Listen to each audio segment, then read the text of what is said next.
Welcome to Reframe Your Mindset for Success. With me today is Trevor Merriden. Hiya, Trevor. Hi there. How are you doing? Yeah, really good. How are you today, Trevor? I'm very well. I'm having a good busy day. I think the mindset's right today, and so I'm sort of buzzing. I've sort of had some good things happen today, and it's kind of in the afternoon now as we're recording this, and I'm still up for it, and it's nearly the end, so that's a good sign. Great stuff, great stuff. And what have you been up to this week? Well, this week I've been, I've been out and about actually. I haven't, it's like most people for the last 2 years, many of us haven't been out and about that much. But I went to a conference yesterday. Oh, brilliant. And I heard the CEO of the Chartered Institute of Personnel Development speak. He was very passionate about people, as you'd hope he would be. And so that was good. I had some new business meetings, and I don't think life is getting back to normal, and I can't even remember what normal was really. But I certainly life sort of has this more of a balance, I think, than the sort of the extremes of either sort of going up to London all the time. I live near London, or being at home all the time, as many of us have been for the last sort of 18 months, 2 years. I think that's it, isn't it? I've noticed prior to lockdown that I was spending a lot of time, out in London, out and about meetings, and things have changed so much since then. And you look at it, as you're saying, we haven't quite returned to a new normal yet, have we? No, and I think maybe we should stop talking about normal, because I don't think there is normal anymore. I mean, yeah. I don't, and I'm not criticizing anybody who does use that phrase, but I don't know what it means anymore, and I don't think any of us really do. I guess the normal for me is the sort of the constant things in life, the family, the friends, the football club you support, and as normal as you can get in business life as well. And to me, those things have become more important, and they're more normal. They're normal, but they're also quite precious, I think. Yeah, absolutely. So I always start the podcast, Trevor, with your story. So in your own words, would you be able to tell us a little bit about yourself? I'll try my best. And please stop me if I'm sort of rambling on too much. I am probably best known professionally as a guy who writes stuff.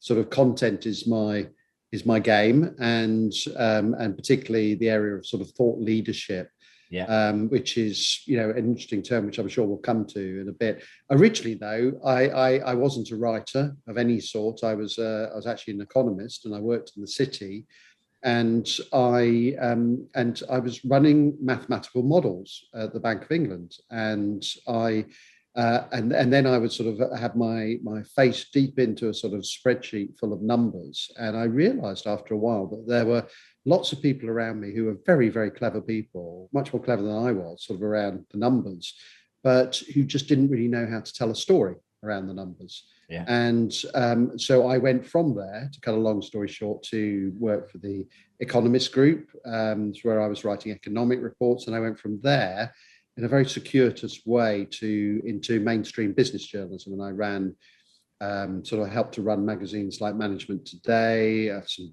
.com titles that went up and down in the whole boom and bust back in about 20 years ago. And then onto a nice stable magazine called HR Magazine, where we developed that magazine editorially and commercially as the profession itself developed. And then I moved on from that into a much more sort of out and out commercial role, where I was helping to run a PR business that we grew from about 1 million to 3 million turnover. And then I'd always had a hankering for running my own business. So, and this world that is between the worlds of journalism, magazine journalism, and PR, in the world of content, but in the corporate market, is where I sort of settled, and it's where I think my strength was.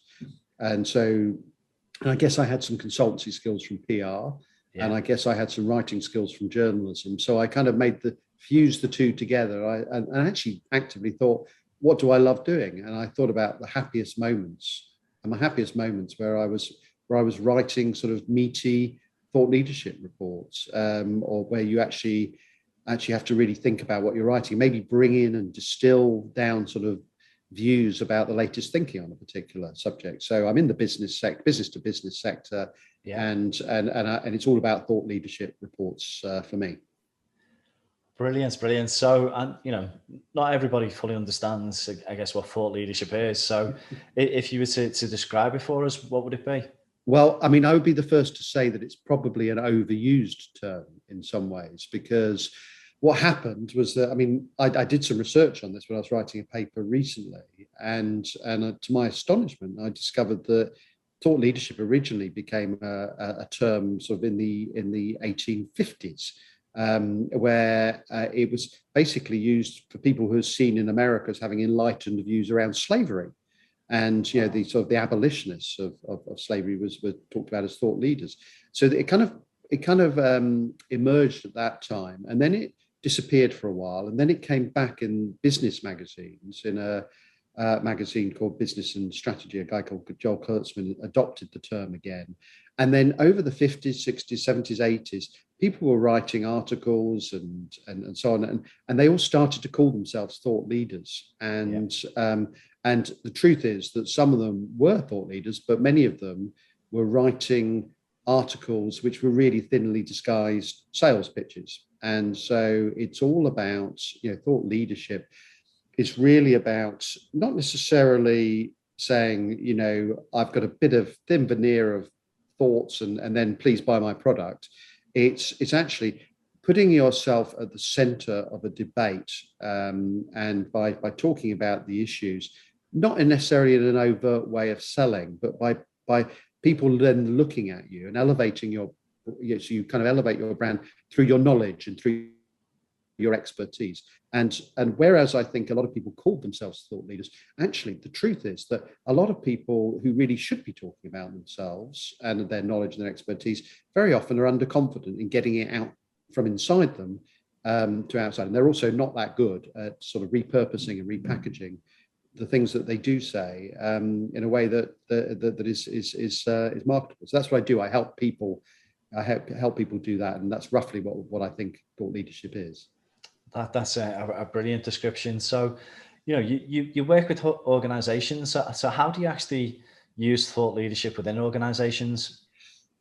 Well, I usually get approached from an external perspective. And what I mean by that is that, so I'd probably get approached by a marketing director who would say, we need to elevate our brand. We've got some people who have got a view on a particular subject and within the organization, or we want to write about something, in our field of expertise.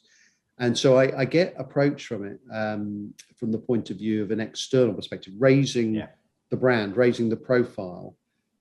What often happens is that in the course of doing that, I think clients who I work with become aware of actually an internal benefit within the organization as well, that they realize that in order to understand what they themselves think about a subject, they have to collaborate with one another. Maybe people who didn't really stop and talk to each other. And it seems ridiculous within a business, but it happens quite a lot. Communication often isn't what it should be, where they talk about, well, why are we doing this? What's the purpose of what we're doing? What messages are we trying to put across? So there's an internal thing around collaboration. It provides greater clarity within the business. Once you establish that purpose, it also gives everybody something to coalesce around. Another C. Coalesce, collaborate, and so on, and clarity. And so if you're able to do that, then there's actually an internal benefit that helps you. Depending on your motive, it's either to start new sales conversations with potential clients, or it's to keep your members aware of the value of what you do, or it's to build your name in a particular area that perhaps you weren't well known for. So that's what they ask me to do, and I always, of course, when I'm working with them, I kind of look at it from 2 points of view. One is I'm there to help them create this thing, but I'm also listening very carefully to what it is that their business is there to do, not just from their point of view, but from their customers. I'm always asking them about, what do your customers really want? And if I understand what their customers want, then I'm helping them do a good job in terms of what I'm putting across. Mate, that makes complete sense. And I know from my own experience of, working with yourself in the past, and also, helping leaders that maybe have been in an organization for a long time that have become institutionalized to really tap into that external thinking. And I think that's, such a great byproduct in changing behavior, is sharing that thought leadership from an external perspective. So I know you've just recently said that, I think it's today, you've launched a recent white paper. So what can you tell us about that on thought leadership? Yeah, I wish I could pretend that this was a deliberate piece of timing, that you and I are speaking on this day, and but it is. We might as well take advantage of it. Yes, it's called Up and Away: 3 Ways to Elevate Your Brand Through Thought Leadership Content. And what it is, it kind of comes out of an earlier paper, sort of a bigger paper I did called the New Thought Leadership Revolution. And it focuses on that more particularly, zooms in on the external perspective that I was talking about earlier, and about the brand benefits of working on thought leadership. So I've been working on that. It's a sort of it's restating some of the facts from the earlier paper, but also giving it a new twist because some of the feedback I got was specifically around that external side. So I just wanted to say a little bit more about that, and it's downloadable if anybody wants it. I don't know how you communicate these things, but I can pass these things on to you. Yeah, absolutely, and we'll include that as part of the podcast. Okay. The marketing around it as well. But definitely, I've read some of it and it looks great. So definitely there for people to tap into. So as you know, Trevor, this whole podcast episode is framed around mindset. And if we think about mindsets, as you said at the very start, today your mindset's been really important in shaping your day. So if I was to ask you the question, why is mindset important in what you do? It's not just important, Paul. It's the whole operating system for what I do. Really, it's not just an important thing or the most important. It is actually the operating system. I'll just expand a bit on this. When I started my business, when you run your own business, your mindset, you undergo a mindset shift at that point, because suddenly, if you've been working within the cozy confines of a business, and you'll have done this yourself through employment, experiencing both employment and self-employment, that when you go through that stage, you have freedom, but you also have freedom to work 18 hours a day, 6 days a week. You have responsibility, not just responsibility to your partner or your children, but also responsibility if the printer breaks down to go and fix it yourself, because you haven't got anybody else to do it. So there's a sort of, it's a bit of a Spider-Man, with great power comes great responsibility kind of line there. But what I realized at that point was that I had a chance, after years of employment, to write my own script, if you like. And that started with mindset. And so what I had to do was, my wife put it slightly more brutally, when I said, I want to run my own business. And she said, I love you, I support you, but you've got 6 months and don't F it up. And that provided me my short-term stimulation, if you like, the fear, the mindset of fear, right in the early days. And then 6 months in, I realized that actually, because I'd been positive, and I like to think I'm a positive sort of person, that I had generated, leads and got in business, and it was comfortable and also a good deal more enjoyable. And that was the first mindset moment, if you like. And then what happens is you move from a mindset where you have a fear of failure to what I think is actually a much tougher mindset, which is around, and this will sound strange, but bear with me on this, the fear of success. That if you not, then what happens? You think, well, what happens if I get all this business in and then I can't cope, and then I am working 18 hours a day and I'm not charging enough, and then suddenly, I'm chasing my tail, and then that takes its toll on my health and on my family and all these things. A lot of people, I think, spend a lot of time thinking about things that may go wrong in the future rather than the things that may go right in the future. And I had a much tougher time dealing with the mindset of success. And so I think I have managed to reframe that now to a point, but it's still a work in progress. That's a great explanation. And how would you describe your mindset today then, Trevor? Today it's good. I actually, it sounds, I don't know if this sounds like a strange thing or not, but I try and start every day with the same sort of set of sort of thoughts or principles. And to me, I kind of go through certain things. I sort of try and sort of think about the kind of person that I want to be or where I want to be in 5 years' time, not in an overly serious way, because life happens in the meantime. And, we could all get up and something disastrous may happen or something wonderful may happen, but just with a sort of set of intentions, around things. And then I try and live my day by just thinking about like the next 3 things that I'm doing. And where I'm thinking, and it could be something as banal as get up, get changed, have a coffee, run the bath.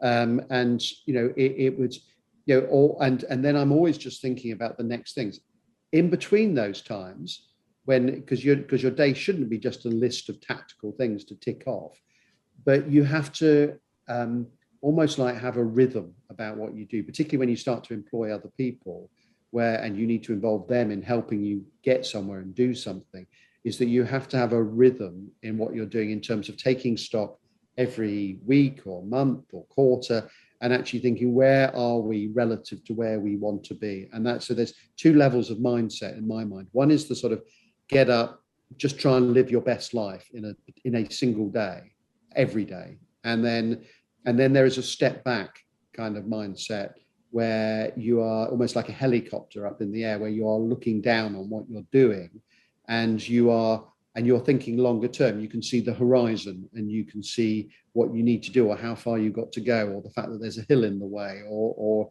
a lake or something. So I see it very much in a split way. Like I go deep dive in most of my day, but at the beginning and the end of the day, I try and raise myself back up and just, you think, well, has that helped us get where we want to be? Brilliant. That's a great explanation.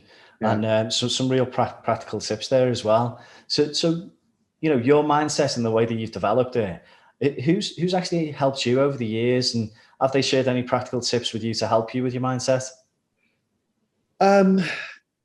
So many people have helped me. I'd be here in a day's time sort of talking about all the people who have helped me, but I'm sure you don't want that. So what I would say is that people who were kind enough to sort of give me, either intentionally or just in passing, of what they were saying. I mean, one person who helped me, I won't name him because he might not want me to name him, but on the editorial side of things, when back in my journalism days, kind of inspired me by telling me that if you put yourself in the shoes of the other person, and in his case, he meant the readers, but he could have meant the customer, or he could have meant, your mate down the pub or anything, then you will understand life so much better. And that if I could think of one single thing that, that would be one of them. I'd say so it's about putting yourself in the shoes of the other person. Somebody else said to me about living, just making the most of absolutely every minute. And I don't mean I time everything to the minute and I say, well, it's 1 minute past 6 now and I'm late. I don't get stressed like that. But what you try and do is you kind of live your life, put a lot of activity in your life, no matter how long your life ends up being. And in terms of specific people who I would be prepared to name, there's lots of them. I had the leader Pam Calver of communications management, the PR company that I joined. She kind of really helped me believe in myself. And actually gave me my kind of commercial wings and the confidence, because a lot of people who are editors or journalists, they just don't believe. They think the commercial is this thing somewhere over there, somewhere distant, and it's got nothing to do with what they're doing. And I kind of understood from her that actually that was a false mindset, that there was no need to create that division. And there are a lot of things that were good editorial opportunities that were also good commercial opportunities. She helped me knock down my own siloed thinking.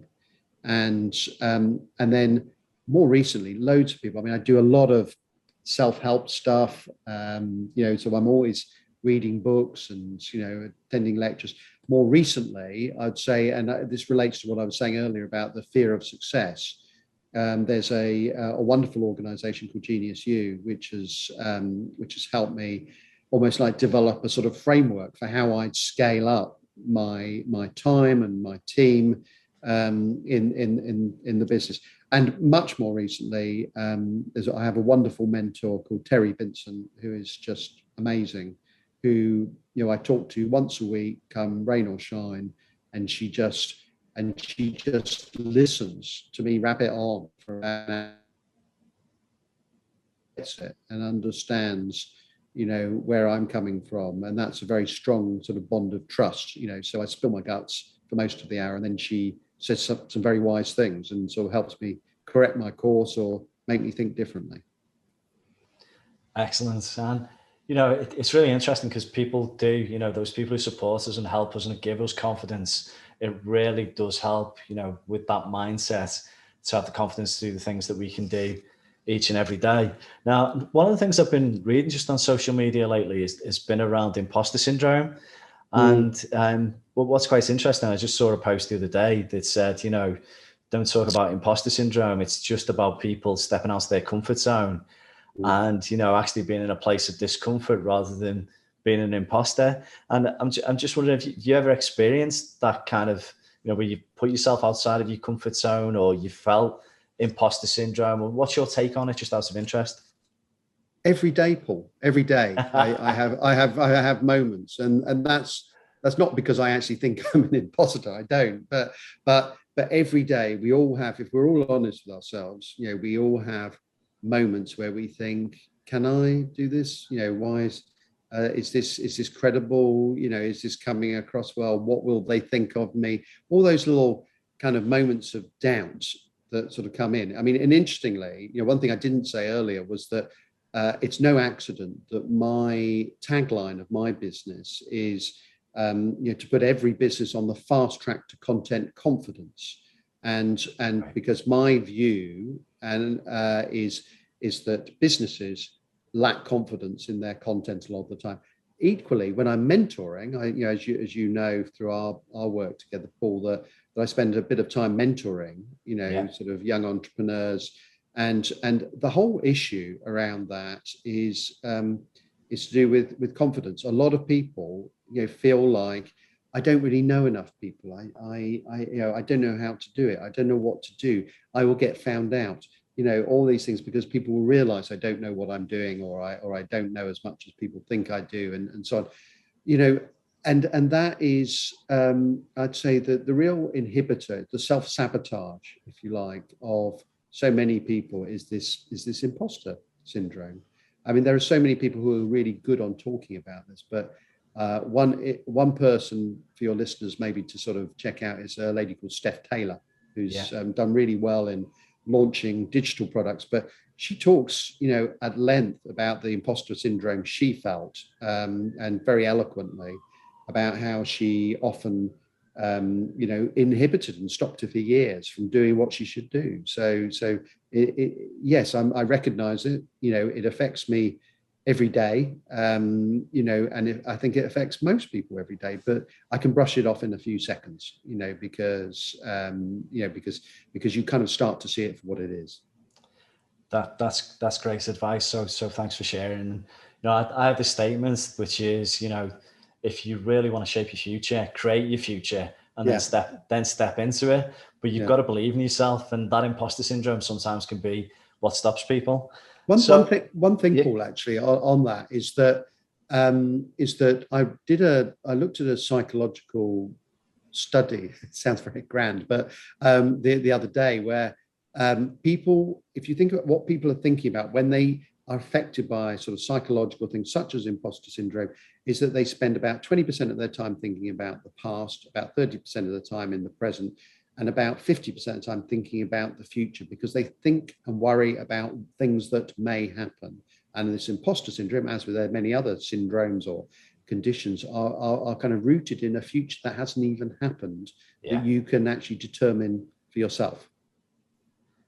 Absolutely. You know, it's quite easy, isn't it, to get into that mindset of the what if. And it's like, well, actually, if you just stop yourself and then when it happens, then deal with it, then it's going to be easier to deal with mentally. Yeah, absolutely. Totally.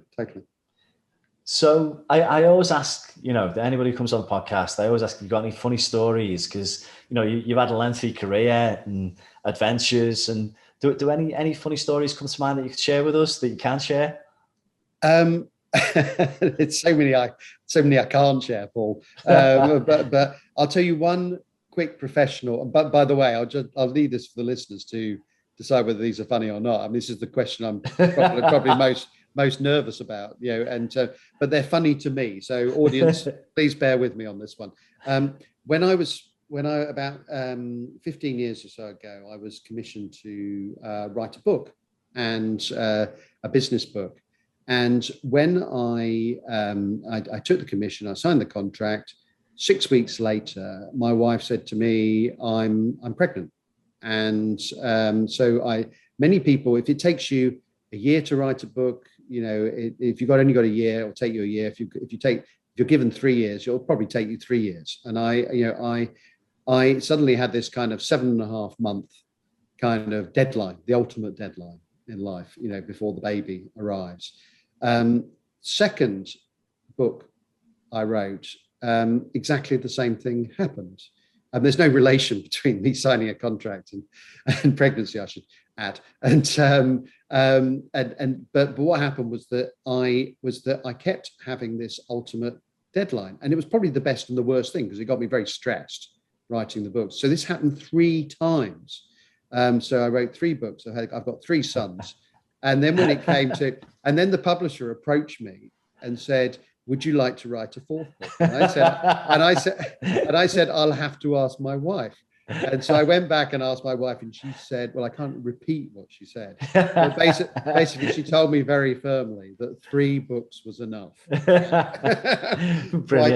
Quite enough. And the one social one, and I know, Paul, your regular listeners will know, if they don't know, they should, that you're a Liverpool fan. And so this is a story of parental failure, if you like, from my point of view, where I took my eldest son. I'm a big Watford fan, and have been for sort of over 40 years now. And of course, every parents, anybody who's enthusiastic about football, they want to take their children along, and they want them to support the same team. So I took along my son to watch Watford play, and it was a terrible cold night, freezing cold January night. It was the worst game you've ever seen, in the pouring rain, and it got to 80 minutes, and my son said to me, he was only 6 at the time, Daddy, can we go now, because I'm really cold, and I'm not really enjoying it. And I said, well, if I buy you a Mars bar, will you stay? And he said, okay, I'll stay. And so I bought him a Mars bar. We sat back down. He'd eaten the Mars bar within a couple of minutes. 85 minutes has gone by. Terrible game.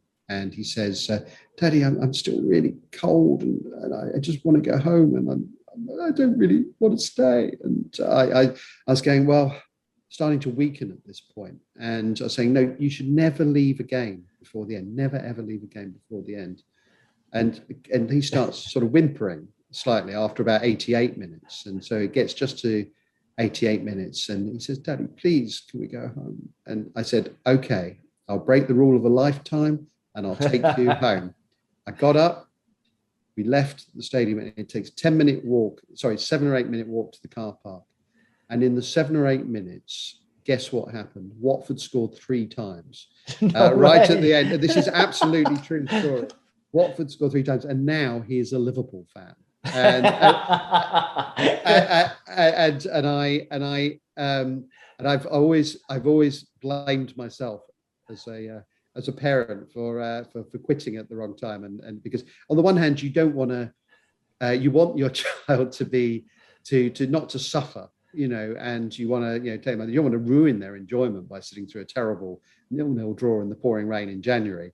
But I just got it wrong, and I took him home. He missed some great goals, and now he's one of yours. There you go. He obviously comes to his senses. Yeah. Well, that's another. We could spend another hour debating that, but let's move on. So those are, I don't know if they're funny stories, but they're my stories anyway. Brilliant. I enjoyed them, Trevor. So I'm sure the listeners will too. So just to end and conclude, a last piece of advice that you'd give to the listeners then around mindset, what would it be? I think, to me, a lot of people go through life. They are aware of their mindset, and they hear other people talking about mindset, and they might think of it as, this is something that sports people talk about, are you in the right mindset to win an Olympic gold? Are you in the right mindset to achieve Herculean tasks? Mindset to me is not about that. Mindset is rooted in the everyday. It's not sort of a one-off thing like scoring a great goal or making $1 million. Mindset is the way it's your preset button for the day. It is the thing that you should be thinking of the day. You should be checking in with yourself about how it's going in the middle of the day, and it should probably be the last thing you do before you turn to sleep. I always say, and it drives my wife mad, that that if we're all still alive, and we're all sort of living in a nice house, and and enjoying our lives as we turn the lights out, then it doesn't matter what's happened in the intervening time, even if people in the family have had a squabble, or something bad has happened, things like that. If you're all safe and well at the end of the day as you turn out the light, mindset wise, that's a good day. And you just so it's something that is front, center, back of every day. It's a daily habit. It is not just it's nothing more profound than that. It's and whether you framing it or reframing it, that to me is the key to being successful, whatever successful means. Brilliant, Trevor. That's great advice. And I absolutely agree. Starting off your day with that mindset and keeping it going the rest of the day. Yeah, it's integral to everything that you do. So thank you very much for coming on the podcast. I've really enjoyed it. So thanks for your time, Trevor. Absolute pleasure, Paul. I hope your listeners got something out of that.